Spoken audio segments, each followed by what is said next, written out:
Hello প্রিয় শিক্ষার্থীবৃন্দ, আসসালামু আলাইকুম। কেমন আছো তোমরা সবাই?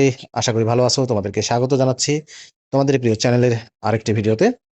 2025-2026 শিক্ষাবর্ষে জিএসটি পদ্ধতিতে গুচ্ছের চূড়ান্ত ভর্তি ও বিশ্ববিদ্যালয় মাইগ্রেশন সম্পর্কে একটি আপডেট তথ্য তোমাদের সাথে শেয়ার করব। আশা করব ভিডিওটি কন্টিনিউ করবা। আর এরকম শিক্ষা বিষয়ক লেটেস্ট তথ্যগুলো সবার আগে পেতে হলে তোমাদের প্রিয় এই চ্যানেলটি অবশ্যই সাবস্ক্রাইব করে দিবা। গুচ্ছের চূড়ান্ত ভর্তি ও বিশ্ববিদ্যালয় মাইগ্রেশন সম্পর্কে একটি নিউজ প্রকাশ করেছে বাংলাদেশের জনপ্রিয় অনলাইন শিক্ষা বিষয়ক পত্রিকা দ্য ডেইলি ক্যাম্পাস.com।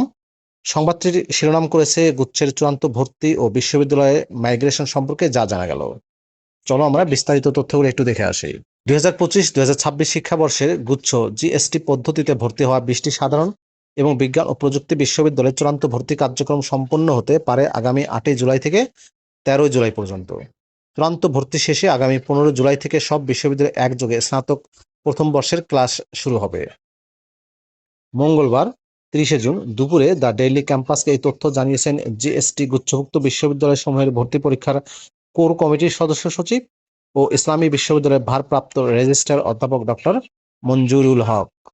তিনি বলেন, এখন চতুর্থ পর্যায়ের প্রাথমিক ভর্তি সম্পন্ন হয়েছে। আগামী 4 ও 5 জুলাই আরেকটি মেধা তালিকা প্রকাশ করা হতে পারে। সেই অনুযায়ী প্রাথমিক ভর্তি সম্পন্নের পর 8 থেকে 13 তারিখ পর্যন্ত চূড়ান্ত ভর্তি চলবে এবং 15 তারিখ থেকে প্রতিটি বিশ্ববিদ্যালয়ে একযোগে প্রথম বর্ষের ক্লাস শুরু হবে। চূড়ান্ত ভর্তির পরেও বিশ্ববিদ্যালয় মাইগ্রেশন অন রাখা হবে কিনা প্রসঙ্গে তিনি বলেন, এই বিষয়টি নির্ভর করবে চূড়ান্ত ভর্তি শেষে প্রতিটি বিশ্ববিদ্যালয়ে কয়টি আসন ফাঁকা থাকবে তার উপর। এখন পর্যন্ত 6 থেকে 7টি বিশ্ববিদ্যালয়ের আসন একদম ফাঁকা নেই। অন্যান্য বিশ্ববিদ্যালয়গুলোতে 10 থেকে 12টি করে আসন ফাঁকা রয়েছে।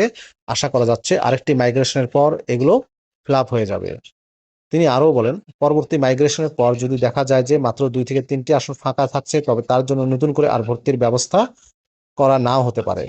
এটি নির্ভর করবে চূড়ান্ত ভর্তির পর কতটি আসন ফাঁকা থাকছে আর কোন বিশ্ববিদ্যালয় এটি চাচ্ছে কিনা তার উপর। এখনো চূড়ান্ত সিদ্ধান্ত হয়নি। গুচ্ছ কমিটির পরবর্তী সভায় চূড়ান্ত সিদ্ধান্ত জানানো হবে। প্রিয় শিক্ষার্থীবৃন্দ, এই ছিল গুচ্ছের সর্বশেষ আপডেট তথ্য। চূড়ান্ত ভর্তি ও মাইগ্রেশন সম্পর্কে জানিয়ে দিলাম। ভিডিওটি কেমন লাগলো অবশ্যই কমেন্ট করে জানিয়ে দিবা। ভালো থাকবা সবাই। আল্লাহ হাফেজ।